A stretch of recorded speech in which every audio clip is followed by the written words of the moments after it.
আয়ারল্যান্ডে চাকরি আছে, কিন্তু সবাই পায় না। আপনি কি জানেন কেন?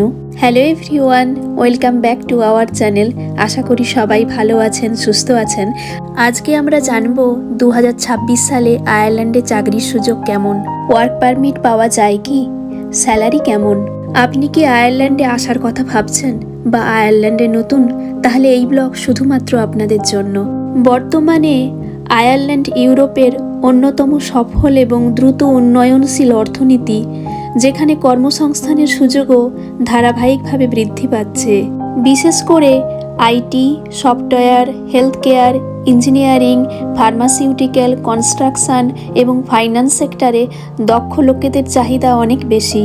বিশ্বের বড় বড় কোম্পানি যেমন Google, Meta, Microsoft, Apple, Amazon, Deloitte, IBM, Oracle, Cognizant, Intel, LinkedIn, Adobe, এদের ইউরোপীয় অফিস আয়ারল্যান্ডেই রয়েছে। আয়ারল্যান্ডে কাজ করার বড় সুবিধাগুলোর মধ্যে রয়েছে তুলনামূলকভাবে এখানে স্যালারি ভালো, নিরাপদ এবং উন্নত জীবনযাত্রা, ইউরোপীয় মানের কর্মপরিবেশ, ওয়ার্ক লাইফ ব্যালেন্স খুব ভালো, মানে 9 to 5 জব। এর ফলে পার্সোনাল লাইফ মেনটেন করা যায়। এছাড়া এখানে পিআর পাওয়ার সম্ভাবনা রয়েছে। আন্তর্জাতিক কোম্পানিতে কাজ করার সুযোগ রয়েছে, এর ফলে নিজেদের দক্ষতা অনেক বেশি বাড়ে। কিন্তু সত্যি কথা হলো, নন ইউরোপিয়ান হয়ে বা একজন বিদেশি হিসেবে চাকরি পাওয়া খুব একটা সহজ না। বেশিরভাগ ক্ষেত্রেই কোম্পানি চায় অভিজ্ঞতা সম্পন্ন মানুষ। আয়ারল্যান্ডে সবচেয়ে বেশি চাকরি রয়েছে ডাবলিনে, তারপর কর্কে। আর ডাবলিন হলো আয়ারল্যান্ডের রাজধানী শহর। তবে এখানে চাকরি পাওয়া সম্পূর্ণ আপনার দক্ষতা, অভিজ্ঞতা এবং ইংরেজি কমিউনিকেশনের ওপর নির্ভর করে। যদি আপনি IT, nursing, health care, engineering বা অন্য পেশার অভিজ্ঞতা সম্পন্ন হয়ে থাকেন, তাহলে কিন্তু চাকরি পাওয়ার সম্ভাবনা ভালো। এখানে কিছু চ্যালেঞ্জও রয়েছে। সবচেয়ে বড় সমস্যা হলো আয়ারল্যান্ডে বাড়ি পাওয়া খুব কঠিন, আর পাওয়া গেলেও বাড়ির ভাড়া অনেক বেশি।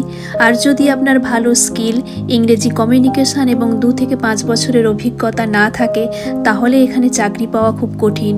এছাড়া এখানে চাকরি পাওয়ার ক্ষেত্রে অনেক কম্পিটিশান রয়েছে। অনেক চাকরির জন্য স্পন্সরশিপ ভিসা প্রয়োজন হয়। তাই বাস্তব কথা হলো, আয়ারল্যান্ডে সুযোগ আছে, কিন্তু প্রস্তুতি ছাড়া পাওয়া সম্ভব না।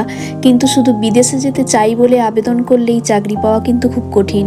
আয়ারল্যান্ডে স্টুডেন্ট হিসাবে গেলে পড়াশোনার পাশাপাশি পার্ট টাইম কাজ করারও সুযোগ রয়েছে। অনেক ইন্টারন্যাশনাল স্টুডেন্টস পরে ফুল টাইম চাকরি খুঁজে ওয়ার্ক পারমিটে চলে যায়। আপনি যদি ইন্ডিয়া, বাংলাদেশ বা অন্য কোনো নন ইউরোপিয়ান দেশের নাগরিক হন, তাহলে বেশিরভাগ ক্ষেত্রে আপনাকে এমন চাকরি খুঁজতে হবে যেখানে কোম্পানি ওয়ার্ক পারমিট স্পন্সর করতে রাজি। আয়ারল্যান্ডে চাকরি খুঁজতে চাইলে এই ওয়েবসাইটগুলোতে গিয়ে দেখতে পারেন। আইরিশ জবস, এটা হলো আয়ারল্যান্ডের অন্যতম বড় জব পোর্টাল। এছাড়া jobs.ie বিভিন্ন সেক্টরের চাকরির বিজ্ঞাপন এখানে দেয়। লিঙ্কডইন খুব ভালো মাধ্যম চাকরি খোঁজার জন্য। এছাড়া ইন্ডিড আয়ারল্যান্ড, তাই সিভি খুব ভালোভাবে তৈরি করে রাখুন, লিঙ্কডইন প্রোফাইল আপডেট রাখুন। ভিসা স্পন্সরশিপ বা ওয়ার্ক পারমিট অ্যাভেলেবল লেখা যে চাকরিগুলো রয়েছে, এগুলোতে অ্যাপ্লাই করুন। আর আবেদন করার সময় অবশ্যই দেখে নেবেন কোম্পানি বিদেশি কর্মীদের জন্য ভিসা স্পন্সর করে কিনা। এবার আসি আয়ারল্যান্ডের স্যালারির কথায়। আয়ারল্যান্ডের স্যালারি সাধারণত ইউরোপের অন্যান্য দেশের তুলনায় বেশ ভালো। 2026 সালে আয়ারল্যান্ডের ন্যূনতম মজুরি ঘন্টায় 14.15 ইউরো। ফুল টাইম কাজ করলে মাসে 2200 ইউরো থেকে 2400 গ্রস আয় হতে পারে। তবে দক্ষতা এবং পেশা অনুযায়ী বেতন অনেক বেশি হয়। তবে আইটি, ইঞ্জিনিয়ারিং, রিসার্চ বা হেলথ কেয়ারের ক্ষেত্রে বছরে 40,000 থেকে 80,000 ইউরো বা তার বেশিও আয় করতে পারেন। তবে এটাও মনে রাখবেন, আয়ারল্যান্ডের স্যালারি ভালো হলেও এখানে বাড়ি ভাড়া, ইউটিলিটি বিল, খাবার এবং জীবনযাত্রার খরচ অনেক বেশি। তাই আয়ারল্যান্ডে বছরে মিনিমাম গ্রস ইনকাম 28,000 থেকে 29,000 ইউরো। এবার আসি আয়ারল্যান্ডের ওয়ার্ক পারমিট বা ওয়ার্ক ভিসার ব্যাপারে। আয়ারল্যান্ডে কাজ করতে চাইলে সাধারণত আগে জব অফার লাগবে। নন ইউ সিটিজেন্স, মানে ইন্ডিয়া, বাংলাদেশ বা ইউরোপ বাদ দিয়ে অন্য কোনো দেশের এমপ্লয়ীদের জন্য এমপ্লয়মেন্ট পারমিট বাধ্যতামূলক। আয়ারল্যান্ডে মূলত 2 ধরনের ওয়ার্ক পারমিট রয়েছে। ক্রিটিক্যাল স্কিলস এমপ্লয়মেন্ট পারমিট, যেখানে আইটি, ইঞ্জিনিয়ারিং, হেলথ কেয়ার ইত্যাদি উচ্চ চাহিদা সম্পন্ন পেশার জন্য, এবং জেনারেল এমপ্লয়মেন্ট পারমিট অন্যান্য যোগ্যতা সম্পন্ন পেশার জন্য। এবার আসি এর প্রসেসের ব্যাপারে।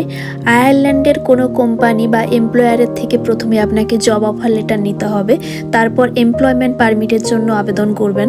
সেটা আপনিও করতে পারেন বা জেনারেলি কোম্পানির এইচআর থেকে হয়। ওয়ার্ক পারমিট অ্যাপ্রুভ্যাল হয়ে গেলে আপনাকে এবার ওয়ার্ক ভিসা নিতে হবে।